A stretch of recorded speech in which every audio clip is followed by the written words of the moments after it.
25/10/2024। मीठे बच्चे, बाप की एक नजर मिलने से सारे विश्व के मनुष्य मात्र निहाल हो जाते हैं। इसे कहा जाता है नजर से निहाल।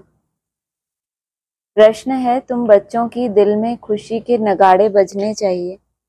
क्यों? उत्तर है, क्योंकि तुम जानते हो बाबा आया है सबको साथ ले जाने। अब हम अपने बाप के साथ घर जाएंगे। हाहाकार के बाद जय जयकार होने वाली है। बाप की एक नजर से सारे विश्व को मुक्ति, जीवन मुक्ति का वर्षा मिलने वाला है। सारी विश्व निहाल हो जाएगी। ओम शांति। रूहानी शिव बाबा बैठ अपने रूहानी बच्चों को समझाते हैं, यह तो जानते हो कि तीसरा नेत्र भी होता है। बाप जानते हैं सारी दुनिया की जो भी आत्माएं हैं सबको मैं वर्षा देने आया हूं। बाप की दिल में तो वर्षा ही याद होगा। लौकिक बाप की भी दिल में वर्षा ही याद होगा। बच्चों को वर्षा देंगे। बच्चा नहीं होता है तो मूंझते हैं कि किसको दें, फिर अडॉप्ट कर लेते हैं। यहाँ तो बाप बैठे हैं, इनकी तो सारे दुनिया की जो भी आत्माएं हैं सब तरफ नजर जाती है। जानते हैं सबको मुझे वर्षा देना है। भले बैठे यहाँ हैं परंतु नजर सारे विश्व पर और सारे विश्व के मनुष्य मात्र पर है। नजर ब्राह्मणों के पूरे विश्व पर है। उन विश्व में भी किसके ऊपर नजर है? जो सारे विश्व में भी जो मनन चिंतन करने वाले मनुष्य मात्र हैं उनके ऊपर नजर है, क्योंकि सारे विश्व को ही निहाल करना होता है। बाप समझाते हैं यह है पुरुषोत्तम संगम युग। तुम जानते हो बाबा आया हुआ है सबको शांति धाम सुख धाम ले जाने। सब निहाल हो जाने वाले हैं। ड्रामा के प्लान अनुसार कल्प कल्प निहाल हो जाएंगे।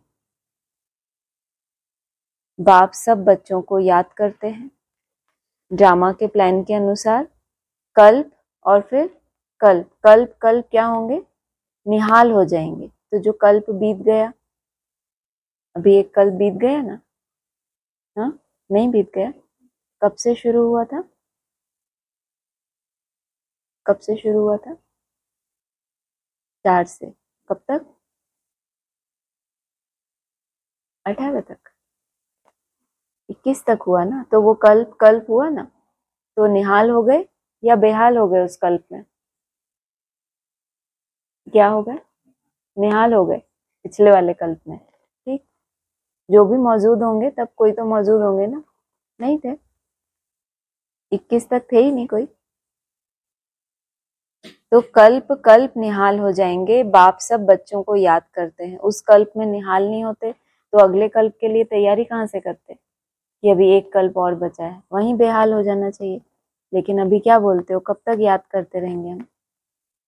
उस दिन हाथ उठाया था ना सबने, कब तक याद करेंगे हम?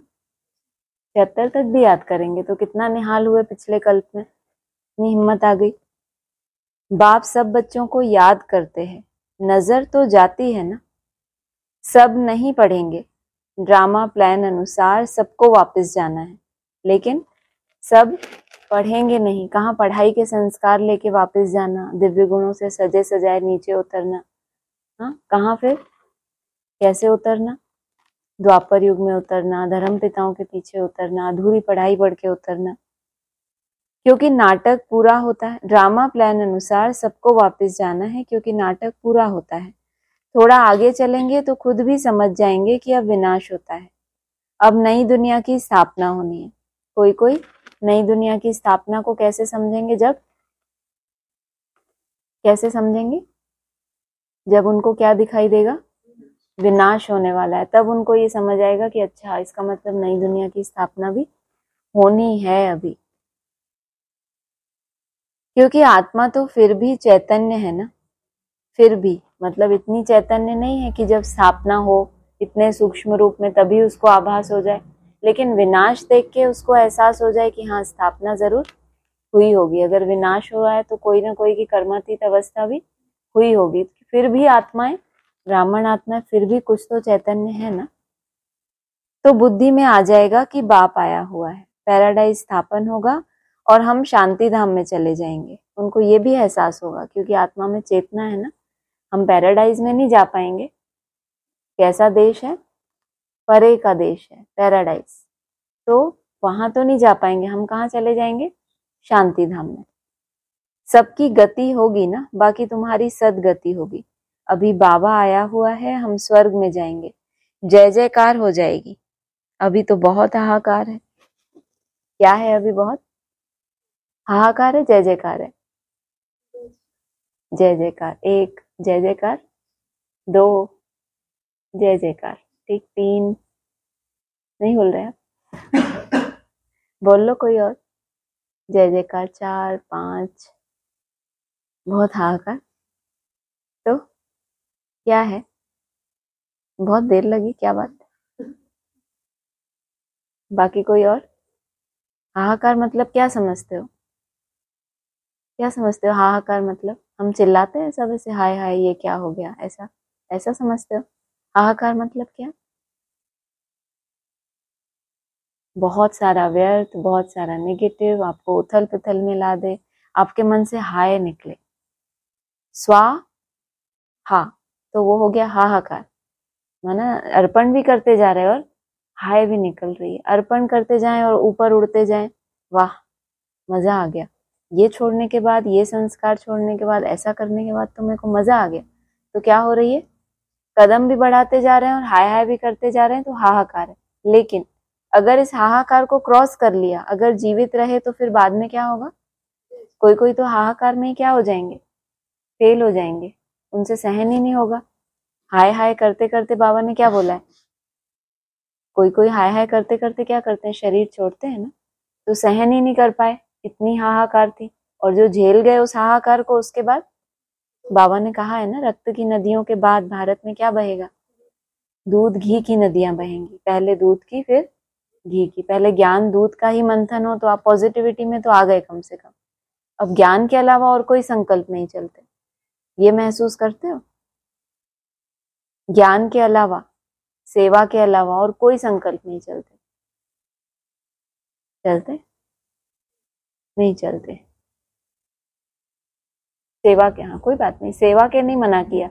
सेवा के चल सकते हैं, ज्ञान के चल सकते हैं, बाबा के चल सकते हैं, ज्ञान के कोई बात नहीं। ये बोल रहे उसके अलावा तो नहीं कोई चलते हैं? पूछा बाबा ने। बहुत अच्छा। ये कम से कम आप खुद को इतना सर्टिफिकेट देगा कि बहुत कम। जैसे जब कोई चीज का वजन ज्यादा होता है ना, तो ऑटोमेटिक हमें लगता है हाँ थोड़ा बहुत होगा, लेकिन ज्यादा किस तरफ है? उसी तरफ है ना। या अपनी प्रोग्रेस के चलेंगे, या कुछ भूलें हो गई उनका चिंतन चलेगा, यही कुछ चलेगा। इसके लिए ये चल गया, उसके लिए ऐसा संकल्प आ गया, ये नहीं आना चाहिए था। इसके अलावा कुछ है संसार आपका? कहाँ घुसे हुए हो? गुफाओं में तपस्या कर रहे हो? गुफा माना क्या? गुफा में कौन होता है? अरे वाह, गुफा में आत्मा ही होती है। भ्रुकुटी की गुफा में आत्मा होती है। और लेकिन अगर आप भ्रुकुटी में स्थित नहीं हो, लेकिन केवल स्वचिंतन में आपका टाइम ज्यादा जा रहा है कि मैं सिर्फ अपने को देखूं, कोई क्या कर रहा है, कैसे कर रहा है, ईर्ष्या द्वेष ये सब कुंठाएं खत्म हो गई मेरी। गुफा में कोई इंसान जाता है, हद की गुफा के बारे में, अकेला जाता है या परिवार के साथ जाता है कि चलो सब चलें? कैसा जाता है? अकेला जाता है। वो तो हद में चले जाते हैं। क्या लक्ष्य होता है उनका? क्यों जाते हैं गुफा में? कि सिर्फ हमारा ध्यान किसके ऊपर जाए? मैं और भगवान, और तीसरा कोई नहीं होना चाहिए। इसलिए वो ऐसी जगहें ढूंढते हैं कि कोई ना हो, एकांत हो। तो हमें हमें कैसी गुफा में बैठना है? जहां मेरी मन बुद्धि में सिवाय स्वचिंतन के और ज्ञान के चिंतन के, अपनी उन्नति के और कोई संकल्प हो ही ना। तो जैसे कि आप गुफा में बैठ गए, अभी मनन चिंतन की गुफा है, उसके बाद क्या हो जाएगा? एकाग्रता भी हो जाएगी। माना अब आप शरीर के अंदर भी जो गुफा है, कौन सी? भ्रुकुटी। भ्रुकुटी की कुटिया में है ना, बैठते हैं, फिर वहां बैठ जाएंगे। तो हाहाकार के बाद जय जयकार हो जाएगी। अभी तो बहुत हाहाकार है। कहाँ अकाल पड़ रहा है, कहाँ लड़ाई चल रही है, अकाल पड़ रहा है, माना याद का भोजन नहीं मिल रहा, और कहाँ पर लड़ाई चल रही है, और कहीं पर भूकंप होते हैं, हजारों मरते रहते हैं। मौत तो होना ही है। सतयुग में यह बातें होती नहीं। बाप जानते हैं, अब मैं जाता हूं। बाप जानते हैं, अब मैं जाता हूं। फिर सारे विश्व में जय जयकार हो जाएगी। कब? अभी मैं जाता हूं, फिर क्या हो जाएगा? बहुत हाहाकार हुई 18 में, तो क्या हुआ? बाप ने क्या बोला? अब मैं जाता हूं, फिर जब आऊंगा तब तक जय जयकार हो जाएगी। मैं भारत में ही जाऊंगा। सारे विश्व में भारत जैसे गांव है, बाबा के लिए तो गांव ही ठहरा। बहुत थोड़े मनुष्य होंगे। सतयुग में सारी विश्व जैसे एक छोटा गांव था। गांव क्यों किसको कहा जाता है? वैसे लौकिक दृष्टि से गांव माना जो नक्शों में दिखता है कहीं की ये गांव है, दिखता है, कोई चाहे कि ढूंढे ये गांव वो गांव, बहुत रेयर कहीं छोटा मोटा कहीं होगा। तो वो जो गुप्त है, जो अव्यक्त है, जो दिखता नहीं, बाबा के लिए जैसे वो सतयुग क्या है? एक छोटा सा गांव। कोई ऐसी सिटी नहीं है, मेट्रो सिटी की सबकी नजर में आए, सबको पता हो उसके बारे में, बहुत लोग रहते हो। बाबा के लिए तो गांव ठहरा। बहुत थोड़े मनुष्य होंगे। सतयुग में सारी विश्व जैसे एक छोटा गांव था। अभी तो कितनी वृद्धि हो गई है। बाप की बुद्धि में तो सब है ना। अब इस शरीर द्वारा बच्चों को समझा रहे हैं, तुम्हारा पुरुषार्थ वही चलता है जो कल्प कल्प चलता है। एक कल्प की तुमको समझ मिल गई। आज भी आया था ना सुबह क्लास में कि अभी ये जो कल्प चल रहा है, इसमें ऐसा नहीं है कि आगे चल के हम डाल दें कि 27 में कुछ ऐसा हो जाएगा, फिर एकदम ऐसा जंप मिलेगा। ये कल्प में जो आपने शुरू से अंत तक जो नोंद कर ली वही, क्योंकि अब आपको पूरी तरह से समझ मिल गई कि ये सतयुगी शूटिंग, ये त्रेता युगी, फिर ऐसा ऐसा, ये सब आपको पता चल गया। तो फिर उसके बाद बोला जो अभी पुरुषार्थ चल रहा है वही कल्प कल्प चलता है। माना आपके पुरुषार्थ के हिसाब से कल्प की शूटिंग होने वाली है, ना कि कल्प में कोई ऐसा टाइम पीरियड आएगा कि आपके पुरुषार्थ को जंप मिलेगा। क्या समझते हैं? हाँ, एक शूटिंग पीरियड में जो किया आज बोला था ना, उससे नेक्स्ट जो शूटिंग पीरियड आएगा उसमें भी आपको अपने ही किए हुए की परछाई दिखनी है। अगर कोई इंसान चल रहा है और परछाई उसके पीछे पीछे है, अगर टेढ़ा चलेगा तो परछाई भी, तो ऐसा नहीं है कि कल्प में कोई ऐसा समय आएगा कि सबको कोई जादू हो जाएगा, कि ऐसा हो जाएगा। कुछ भी ऐसी उम्मीद रखनी ही नहीं है कभी। तुम्हारा पुरुषार्थ वही चलता है जो कल्प कल्प चलता है। बाप भी कल्प वृक्ष का बीज रूप है। यह है कॉर्पोरियल झाड़, ऊपर में है इनकॉर्पोरियल झाड़। ये एक सहयोग है ऊपर आपके लिए। यहाँ कॉर्पोरियल जो साकारी झाड़ है, वहां पर आपके लिए अव्यक्त में भी झाड़ है। जिस कैटेगरी में, जिस जगह पर आपको सेट होना है, वो आपको खींचने के लिए वो आत्माएं हैं। लेकिन उनका सहयोग भी कब मिलता है? जब आप क्या बन जाते हैं? फरिश्ता बन जाते हैं। तुम जानते हो यह कैसे बना हुआ है? यह समझ और कोई मनुष्य में नहीं है। बेसमझ और समझदारों का फर्क देखो। कहाँ समझदार स्वर्ग में राज्य करते थे, उनको कहा ही जाता है सचखंड, हेवन। अभी तुम बच्चों को अंदर में बड़ी खुशी होनी चाहिए। बाबा आया हुआ है। यह पुरानी दुनिया तो जरूर बदलेगी। जितना जितना जो पुरुषार्थ करेंगे उतना पद पाएंगे। बाप तो पढ़ा रहे हैं। यह तुम्हारी स्कूल तो बहुत वृद्धि को पाती रहेगी, बहुत हो जाएंगे। सबका स्कूल इकट्ठा थोड़े ही होगा। पहले बोला सतयुग जैसे कि पूरा विश्व एक छोटा सा गांव है, फिर अभी क्या बोला? ये स्कूल में तो बहुत वृद्धि हो जाएगी। फिर आगे सबका स्कूल इकट्ठा थोड़े ही होगा। माना जिनकी पढ़ाई पूरी हो गई वो कहाँ ट्रांसफर होते जाएंगे? अमर लोक में ट्रांसफर होते जाएंगे। लेकिन बोला था ना, ये जो सेंटर बने हुए हैं ये हमेशा भरे रहेंगे या खाली हो जाएंगे? लेकिन आपका ट्रांसफर हो जाएगा, क्लास ट्रांसफर। सबका स्कूल इकट्ठा थोड़े ही होगा, इतने रहेंगे कहाँ? तुम बच्चों को याद है, अभी हम जाते हैं सुखधाम। जैसे कोई भी विलायत में जाते हैं तो 8-10 वर्ष जाकर रहते हैं ना। पहले इतने साल जाके वहां रहते हैं, उसके बाद तैयारी करते हैं ना। पहले तो ऐसे एकदम से थोड़ी बोरिया बिस्तर लेके चले जाते हैं, पहले वहां जाते हैं, माहौल देखते हैं कैसा है, कैसे रुकना है, फिर धीरे धीरे वहां पैर जमता है। तो 8-10 वर्ष जैसे कोई विलायत में जाता है, फिर आते हैं भारत में। भारत तो गरीब है, विलायत वालों को यहाँ सुख नहीं आएगा, बाप भी गुप्त हो गए, तो फिर वापस आने की संभावना कब तक का बोला बाबा ने? 7-8 वर्ष बोला था ना कि नास्ट्रदम की भविष्यवाणी है कि वो कलंकी अवतार, क्या नाम लिया था, यही कलंकी अवतार 7-8 वर्ष के बाद अपने कलंकों को धोकर वापस लौट आता है। तो जाते हैं, विलायत में रहते हैं, फिर आते हैं भारत में। भारत तो गरीब है, विलायत वालों को यहाँ सुख नहीं आएगा, वैसे तुम बच्चों को भी यहाँ सुख नहीं है।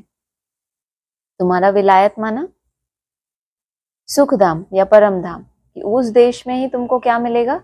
सुख मिलेगा। तुम जानते हो हम बहुत ऊंची पढ़ाई पढ़ रहे हैं, जिससे हम स्वर्ग के मालिक देवता बनते हैं। वहां कितने सुख होंगे, उस सुख को सभी याद करते हैं। यह गांव कलयुग तो याद भी नहीं आ सकता, इनमें तो अथाह दुख है। इस रावण राज्य पतित दुनिया में आज अपरम अपार दुख है, कल फिर अपरम अपार सुख होंगे। हम योग बल से अथाह सुख वाली दुनिया स्थापन कर रहे हैं।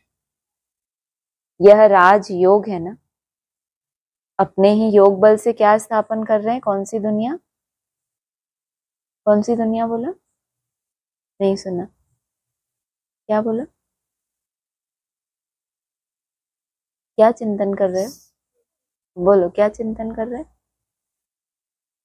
क्या चिंताएं लगी?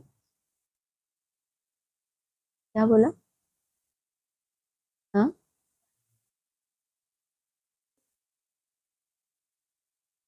हाँ, तुम अपने लिए योग बल से अथाह सुखों की दुनिया स्थापन कर रहे हो। कैसे? तो जितना हमारा योग होगा उतना ही क्या कर रहे हैं? अपने ही तन मन धन से बोला है तो हम समझते हैं स्वर्ग की कोई ऐसी राजधानी हम बना रहे हैं कि अब ये आत्मा आ गई, माला बन गई, वो नहीं बोला। हम योग बल से अथाह सुख वाली दुनिया स्थापन कर रहे हैं। पहले कौन सी दुनिया है? हमारे संकल्पों से जो हमारी सृष्टि रची जा रही है, उसमें कैसा महसूस करेंगे? अथाह सुख। यह राजयोग है ना। बाप खुद कहते हैं मैं तुमको राजाओं का राजा बनाता हूँ, तो ऐसा बनाने वाले टीचर को याद करना चाहिए ना। टीचर बिगर बैरिस्टर, इंजीनियर आदि थोड़े ही बन सकते हैं। यह फिर है नई बात। आत्माओं को योग लगाना है परमात्मा बाप के साथ, जिससे ही बहुत समय अलग रहे हैं। बहुकाल क्या, वह भी बाप आपे ही समझाते रहते हैं। मनुष्य तो लाखों वर्ष आयु कह देते हैं, बाप कहते हैं नहीं, यह तो हर 5000 वर्ष बाद तुम जो पहले पहले बिछड़े हो वही आकर बाप से मिलते हो। कब? 5000 वर्ष के बाद जो तुम पहले पहले बिछड़े हो वही पहले पहले बाप से मिलते हो। तुमको ही पुरुषार्थ करना है, वरना तुम मिलते भी हो तो क्या करते हो? कुछ ना कुछ पुरुषार्थ करते हो, इसीलिए तुम पहले पहले मिल पाते हो। मीठे मीठे बच्चों को कोई तकलीफ नहीं देते, सिर्फ कहते हैं अपने को आत्मा समझो। जीव आत्मा है ना, आत्मा अविनाशी है, जीव विनाशी है। आत्मा एक शरीर छोड़ दूसरा लेती है, आत्मा कभी पुरानी नहीं होती। वंडर है ना। पढ़ाने वाला भी वंडरफुल और पढ़ाई भी वंडरफुल। सीढ़ी के चित्र में तो दिखाते हैं कि आत्मा ऐसे काली हो गई, तमो प्रधान हो गई, पुरानी हो गई, लेकिन यहाँ बोल रहे आत्मा कभी भी पुरानी नहीं होती है। क्यों नहीं होती पुरानी? जो आदि से अंत तक आत्मा बनने का जितना ज्यादा पुरुषार्थ करते हैं, तो दूसरों के मुकाबले वो तमो प्रधान उतने थोड़ी बनेंगे। इसलिए बाबा ने कहा कि कुछ ना कुछ ज्योति रहती है। पढ़ाने वाला भी वंडरफुल, पढ़ाई भी वंडरफुल। किसी को भी याद नहीं, भूल जाती है। आगे जन्म में क्या पढ़ते थे किसी को याद है क्या? इस जन्म में तुम पढ़ते हो, रिजल्ट नई दुनिया में मिलती है। कितना अच्छा। जब ये पढ़ाई पढ़ी आपने, जब ब्रह्मा मुख से ये वाणी चली, तो तब तुम पढ़ते हो, रिजल्ट कहाँ मिलती है? नई दुनिया में। कहाँ है नई दुनिया? कहाँ? यही, यह सिर्फ तुम बच्चों को पता है, यह याद रहना चाहिए। अगर पता है तो क्या होना चाहिए, सिर्फ पता होने से ही क्या होगा, लेकिन फिर याद रहना चाहिए। अभी यह पुरुषोत्तम संगम युग है, हम नई दुनिया में जाने वाले हैं।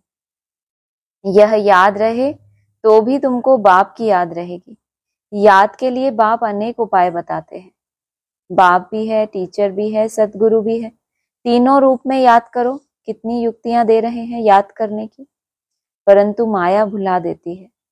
बाप जो नई दुनिया स्थापन करते हैं, बाप ने ही बताया है यह पुरुषोत्तम संगम युग है, यह याद करो। फिर भी याद क्यों नहीं कर सकते हो? युक्तियां बतलाते हैं याद की, फिर साथ साथ कहते भी हैं माया बड़ी दुस्तर है, घड़ी घड़ी तुमको भुलाएगी और देह अभिमानी बना देगी। इसीलिए जितना हो सके याद करते रहो। उठते बैठते चलते फिरते देह के बदले अपने को देही समझो। कोई भी ऐसा सत्संग देखा जहां पर ऐसे बोलते हो कि श्वासों श्वास उठते बैठते, माना प्रैक्टिकल, बोलने की बात नहीं, लेकिन प्रैक्टिकल उसका रिकॉर्ड रखें कि हमने भोजन के समय इतना याद किया, हमने चलते फिरते इतना याद किया, हमने जितने कहते हैं ना कदम कदम में हमने इतने कदम इकट्ठे किए, जितने कदम चले, जितने घंटे किए। तो ये क्यों इतना बोलते हैं? क्योंकि कहीं पर भी आपका गैप हुआ तो फिर माया क्या करेगी, वहां पर आपको देह अभिमानी बनाएगी, भूलें कराएगी। तो जो इतना आपने मेहनत की है फिर वो लीकेज के रूप में। तो बाप चाहता है आप जो कमाई कर रहे हो वो क्या हो जाए, आपकी स्टोर भी होती जाए, जमा भी होता जाए, और आपकी माया से सेफ्टी भी होती जाए, और आगे के लिए आपको क्या हो जाए, जमा भी तो करना है ना। सिर्फ इतना ही तो नहीं कि कमाया और खाया, वैसा नहीं। यह है मेहनत। नॉलेज तो बहुत सहज है, सब बच्चे कहते हैं याद ठहरती नहीं। तुम बाप को याद करते हो, माया फिर अपनी तरफ खींच लेती है। इस पर ही यह खेल बना हुआ है। तुम भी समझते हो हमारा बुद्धि योग जो बाप के साथ और पढ़ाई की सब्जेक्ट में होना चाहिए वह नहीं है, भूल जाते हैं। परंतु तुम्हें भूलना नहीं चाहिए। वास्तव में इन चित्रों की भी दरकार नहीं है, परंतु पढ़ाने समय कुछ तो आगे चाहिए ना। कितने चित्र बनते रहते हैं। पांडव गवर्नमेंट के प्लान देखो कैसे हैं, उस गवर्नमेंट के भी प्लान है। तुम समझते हो नई दुनिया में सिर्फ भारत ही था, बहुत छोटा था। सारा भारत विश्व का मालिक था। एवरीथिंग न्यू होती है। दुनिया तो एक ही है, एक्टर्स भी वही है, चक्र फिरता जाता है। दुनिया एक ही होती है। सारा भारत जब विश्व का मालिक था तो एवरीथिंग न्यू थी, सब कुछ नया था वहां पर। दुनिया यही होती है, एक ही होती है, एक्टर्स भी वही हैं, चक्र फिरता जाता है। तुम गिनती करेंगे इतने सेकंड, इतने घंटे, दिन, वर्ष पूरे हुए, फिर चक्र फिरता रहेगा। ये गिनती कौन करेगा? क्या गिनती, क्या गिनती करेंगे? क्या बोला? कितने घंटे, मिनट? जरूर ये 5000 वर्ष होगा तो कोई बैठ के गिनेगा कितने घंटे होंगे, कितने वर्ष? और यहाँ तो सेकंड भी बोल दिया, इतने सेकंड। तो ये बेहद के कल्प की बात हो गई। आज कल करते करते 5000 वर्ष पूरे हो गए। सब सीनरी खेलपाल होते आते हैं। कितना बड़ा बेहद का झाड़ है। झाड़ के पत्ते तो गिन नहीं सकते हैं। यह झाड़ है, इसका फाउंडेशन देवी देवता धर्म है। फिर यह 3 ट्यूब्स मुख्य निकले हुए हैं। बाकी झाड़ के पत्ते तो कितने ढेर हैं, कोई की ताकत नहीं जो गिनती कर सके। इस समय सब धर्मों के झाड़ वृद्धि को पा चुके हैं। यह बेहद का बड़ा झाड़ है। यह सब धर्म फिर नहीं रहेंगे। अभी सारा झाड़ खड़ा है, बाकी फाउंडेशन है नहीं। बाद में फिर फाउंडेशन रहेगा और बाकी सब धर्म रहेंगे नहीं। बेनियन ट्री का मिसाल बिल्कुल एक्यूरेट है। यह एक ही वंडरफुल झाड़ है। बाप ने दृष्टांत भी ड्रामा में यह रखा है समझाने के लिए। फाउंडेशन है नहीं तो यह समझ की बात है। बाप ने तुमको कितना समझदार बनाया है। अभी देवता धर्म का फाउंडेशन है नहीं, बाकी कुछ निशानियां हैं, आटे में नमक। प्रायः यह निशानियां बाकी रही हैं। तो बच्चों की बुद्धि में यह सारा ज्ञान आना चाहिए। बाप की भी बुद्धि में नॉलेज है ना, तुमको भी सारा नॉलेज दे आप समान बना रहे हैं। उस दिन भी आया था मुरली में, बाप पहले नॉलेज में आप समान बनाते हैं, तो तुमको भी सारा नॉलेज दे आप समान बना रहे हैं। बाप बीज रूप है और यह उल्टा झाड़ है। यह बड़ा बेहद का ड्रामा है। अभी तुम्हारी बुद्धि ऊपर चली गई है, तुमने बाप को और रचना को जान लिया है। भल शास्त्रों में है, ऋषि मुनि कैसे जानेंगे। एक भी जानता हो तो परंपरा चले, दरकार ही नहीं। जबकि सदगति हो जाती है, बीच में कोई भी वापस नहीं जा सकता। नाटक पूरा हो तब तक सब एक्टर्स यहाँ होने हैं, जब तक बाप यहाँ है। जब वहां बिल्कुल खाली हो जाएंगे तब तो शिव बाबा की बारात जाएगी ना। कहाँ, परमधाम में अभी भी कुछ आत्माएं रही हुई हैं। जब पूरा ही खाली हो जाएगा तो फिर शिव बाबा की बारात जाएगी। जब तक बाप यहाँ है, जब वहां बिल्कुल खाली हो जाएंगे तब तो शिव बाबा की बारात जाएगी। पहले से तो नहीं जाकर बैठेंगे। तो बाप सारी नॉलेज बैठ देते हैं। यह वर्ल्ड का चक्र कैसे रिपीट होता है। सतयुग, त्रेता, द्वापर, कलयुग, फिर संगम होता है, गायन है। परंतु संगम युग कब होता है यह किसी को पता नहीं है। तुम बच्चे समझ गए हो 4 युग हैं। यह है लीप युग, इनको मिडगेट कहा जाता है। श्री कृष्ण को भी मिडगेट दिखाते हैं। तो यह है नॉलेज। नॉलेज को मोड़ तोड़कर भक्ति में क्या बना दिया है। ज्ञान का सारा सूत मुंझा हुआ है। उनको समझाने वाला तो एक ही बाप है। प्राचीन राजयोग सिखलाने के लिए विलायत में जाते हैं, वह तो यह है ना। प्राचीन अर्थात पहला। सहज राजयोग सिखलाने बाप आए हैं। कितना अटेंशन रहता है। तुम भी अटेंशन रखते हो कि स्वर्ग स्थापन हो जाए। आत्मा को याद तो आता है ना। बाप कहते हैं यह नॉलेज जो मैं अभी तुमको देता हूं फिर मैं ही आकर दूंगा। यह नई दुनिया के लिए नया ज्ञान है। यह ज्ञान बुद्धि में रहने से खुशी बहुत होती है। बाकी थोड़ा टाइम है, अब चलना है। एक तरफ खुशी होती है, दूसरे तरफ फिर फील भी होता है कि अरे ऐसा मीठा बाबा हम फिर कल्प के बाद देखेंगे। बाप ही बच्चों को इतना सुख देते हैं ना। बाप आते ही हैं शांति धाम सुख धाम में ले जाने। तुम शांति धाम सुख धाम को याद करो तो बाप भी याद आएगा। इस दुख धाम को भूल जाओ। बेहद का बाप बेहद की बात सुनाते हैं। पुरानी दुनिया से तुम्हारा ममत्व निकलता जाएगा तो खुशी भी होगी। तुम रिटर्न में फिर सुखधाम में जाते हो। सतो प्रधान बनते जाएंगे। कल्प कल्प जो बने हैं वही बनेंगे और उनको ही खुशी होगी।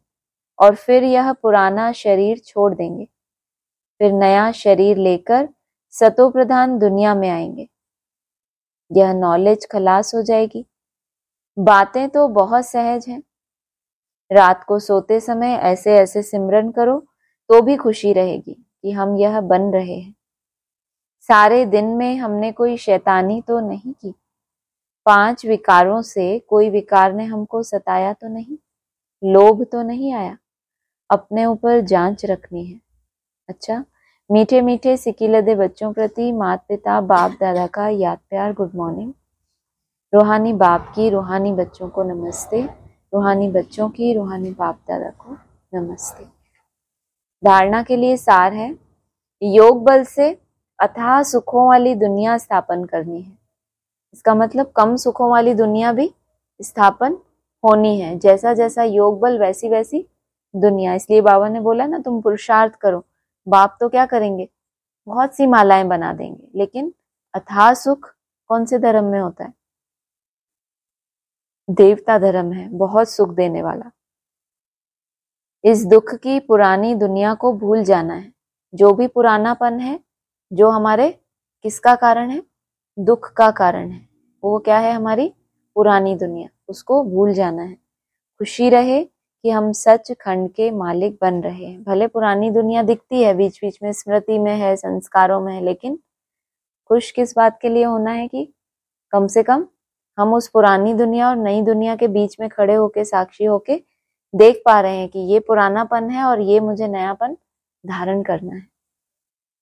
रोज अपनी जांच करनी है कि सारे दिन में कोई विकार ने सताया तो नहीं, कोई शैतानी काम तो नहीं किया, लोभ के वश तो नहीं हुए। वरदान है, वरदाता द्वारा सर्वश्रेष्ठ संपत्ति का वरदान प्राप्त करने वाले संपत्तिवान भव। वरदाता द्वारा सर्वश्रेष्ठ संपत्ति का वरदान प्राप्त करने वाले संपत्तिवान भव। किसी के पास अगर सिर्फ स्थूल संपत्ति है तो भी सदा संतुष्ट नहीं रह सकते।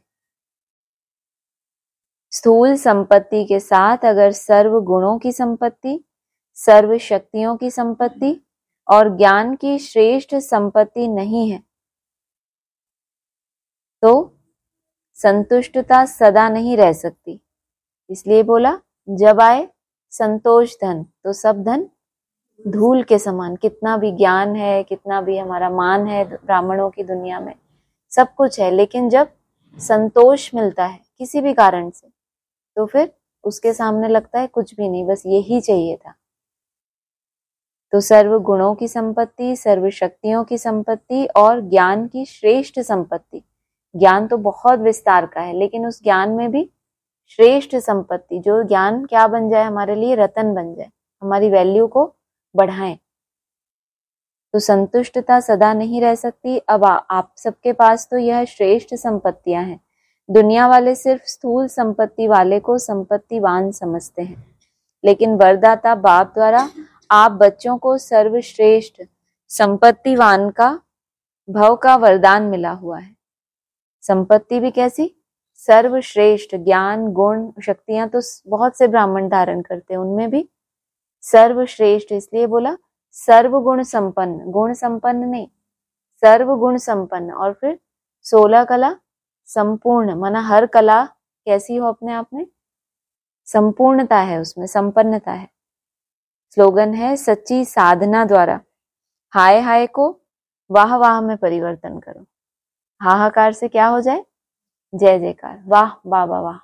इसलिए बाबा ने एक उदाहरण दिया कि व्याधि को क्या बनाओ, व्याधि को क्या बोलो, वाह व्याधि वाह। क्यों? कोई बोलता है व्याधि को? व्याधि आती है तो कोई बोलते हो वाह क्या व्याधि आई? कौन बोलता है? कोई बोलता है वाह? कभी कभी वाह बोलते हैं। फिर उससे क्या महसूस होता है आपको? चिंतन में व्याधि अच्छी लगती है, और आओ और आओ। उसमें आपके चिंतन का बहुत बड़ा रोल होता है।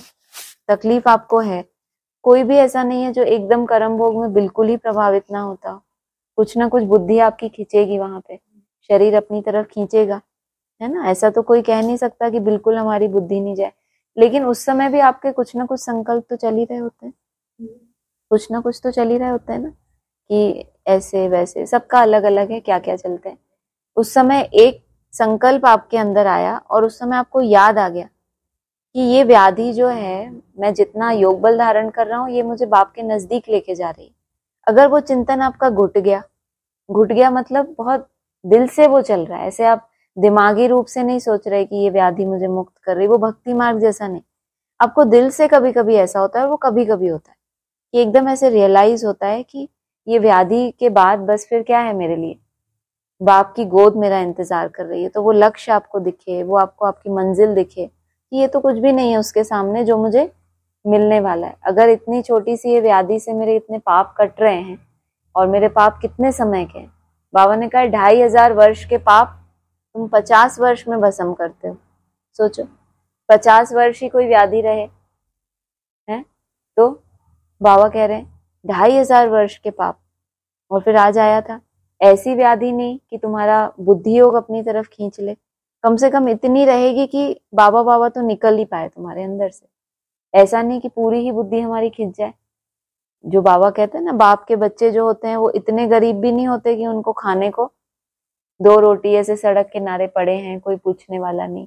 तो बाबा बाबा, मेरा बाबा, मीठा बाबा क्या, तो फिर भी कितना भी बड़ा कर्म भोग आज तक भी आया होगा तो मेरा बाबा तो रहा होगा, या वो भी आउट हो गया। तो फिर इसको कहेंगे कि फिर भी कुछ ना कुछ हमारे पास, इतने भी हम डाउन में नहीं है कि हमारे पास वो संपत्ति भी छिन जाए। कि हम याद ना कर सके। लेकिन अगर इस चिंतन को साथ साथ लेके चलोगे, दूसरों लोग मंदिरों में जाते हैं, कोई देखा अपने दुनिया में किसी को कोई बड़ी बीमारी होती है तो कहाँ जाते हैं?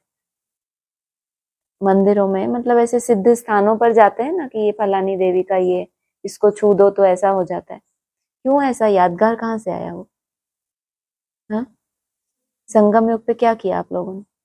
हम तो अपना ही सिर दुखता है तो पकड़ के बैठ जाते हैं, और आज सिर दुख रहा है, आज तो छुट्टी है।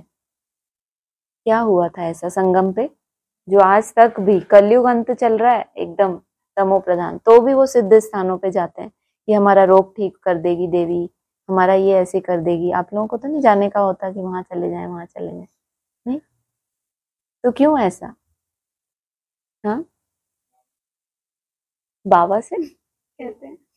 नहीं, बाबा से कहते हैं इसलिए मुझे देवियों क्यों परेशान करना, वो भी तो बाबा से ही कहती हैं, तो उनके यहाँ क्यों जाते हैं सब? जो जिस चीज को बार बार प्रैक्टिस करता है वो क्या हो जाती है?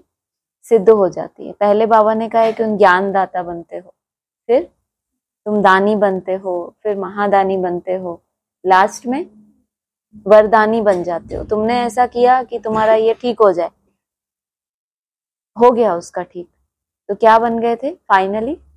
वरदानी बन गए थे। वरदानी बनने से पहले नहीं, महादानी की बात नहीं, वरदानी बने कैसे? जिसके अंदर खुद की कोई कामना है वो दूसरे की कामना पूरी नहीं कर सकता, यह व्यक्तवाणी का महावाक्य है। जिसकी खुद की कोई भी कामना रही हुई है अपने प्रति, वो दूसरों की कामनाओं को कभी पूरा कर ही नहीं सकता। तो फिर कोई भी, किसी को कहते हैं विघ्न विनाशक, तो बाबा कहते हैं जिसके सामने कभी विघ्न आया ही नहीं, उसको विघ्न विनाशक का टाइटल मिलेगा ही नहीं संगम पे। प्रकृति जीत, उसका टाइटल मिलेगा ही उसको जिसका प्रकृति का कोई कर्म भोग हो जिसके पास।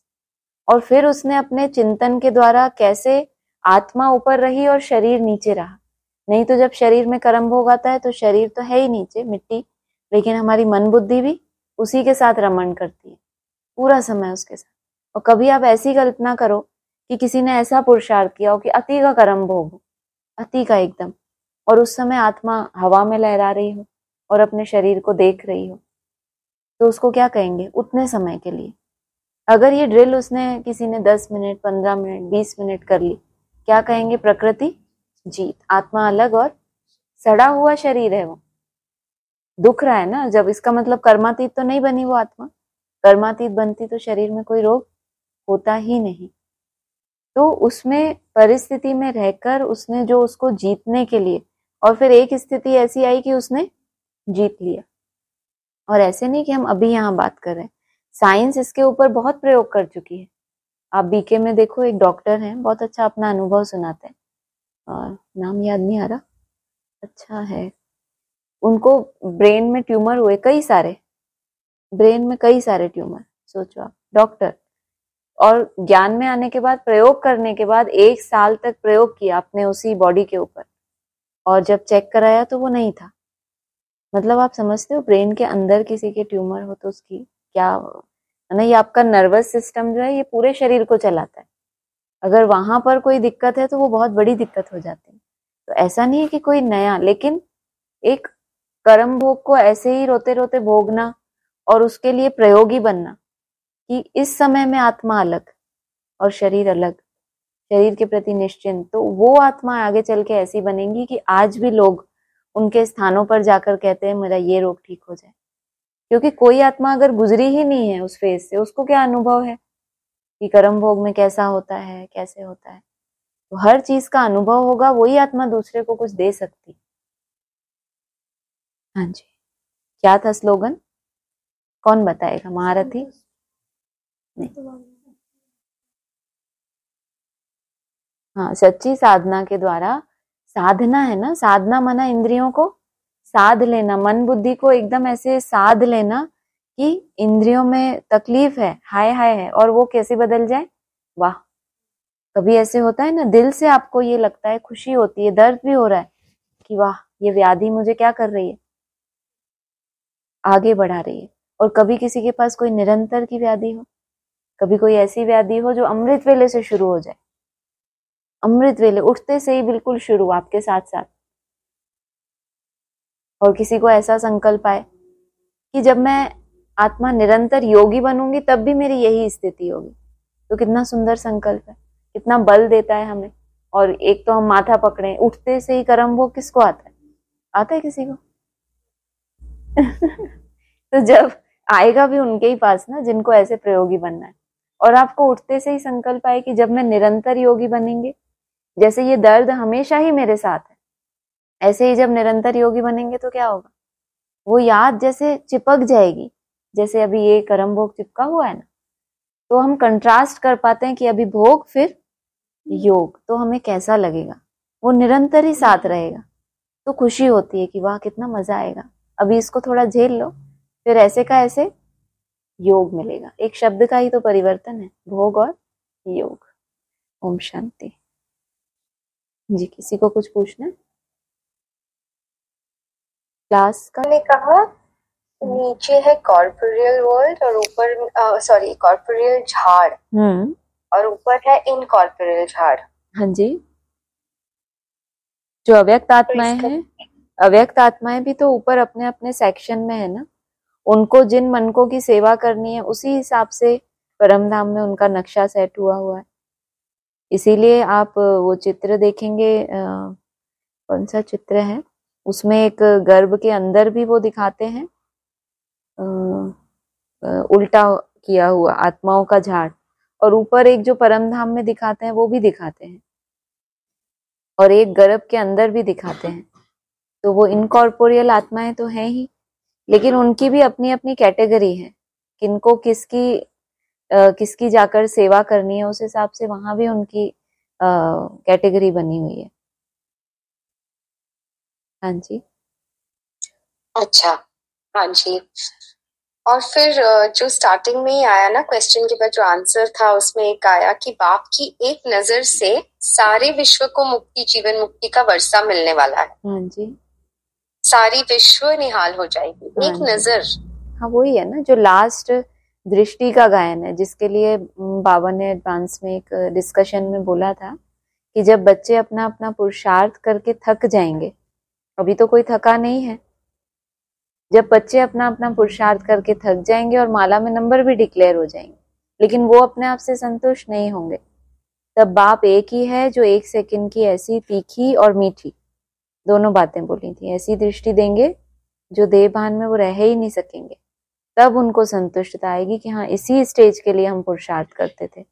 अपने ही दम पे बन जाए तो अहंकार आ जाएगा कि बाप ने क्या किया, बाप ने तो हमें रास्ता बता दिया, फिर हम तो पुरुषार्थ करते ही बने हैं, लेकिन ऐसे तो फिर हम अहंकारी बन जाएंगे।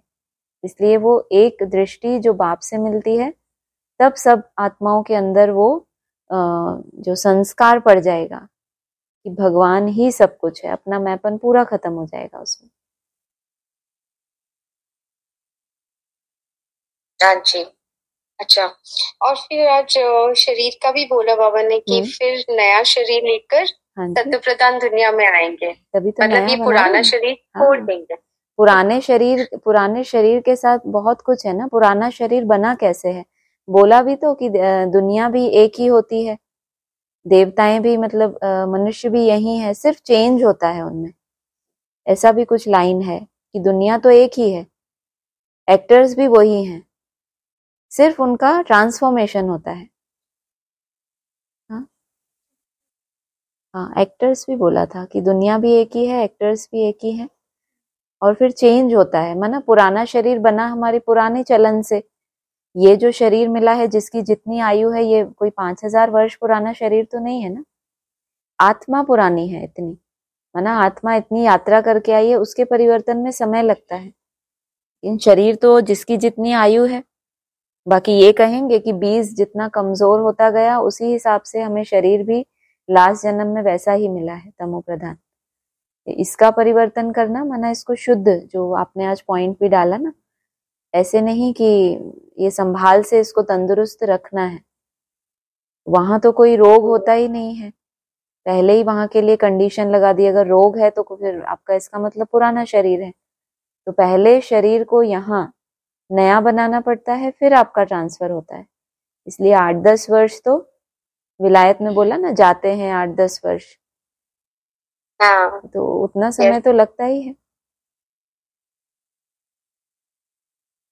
हाँ फिर कहा कि फिर ये नॉलेज खलास हो जाएगी। हाँ, फिर नॉलेज की जरूरत नहीं। नॉलेज की जरूरत थी आत्मा सतो प्रधान बन जाए, और आत्मा जब सतो प्रधान बन जाए उसके बाद वो अपने शरीर को भी सात्विक बना ले। दोनों काम पूरे हो गए तो फिर नॉलेज की दरकार नहीं, फिर स्वरूप निष्ठ हो जाएंगे। फिर तो सिर्फ ब्रह्मा सो विष्णु, जो एक सेकंड की दृष्टि की बात है, फिर वो ही रह जाएगा। ज्योति में समाना जो कहते हैं बाबा, अपनी ताकत से जहां तक पहुंच सकते हैं। उसमें एक टाइम ऐसा भी आएगा जहां नॉलेज की उतनी दरकार नहीं रहेगी। नॉलेज का सार जो है वो धारण कर लिया। हाँ जी, हाँ जी ठीक है। ठीक है। ओम ओम शांति। शांति। हाँ जी।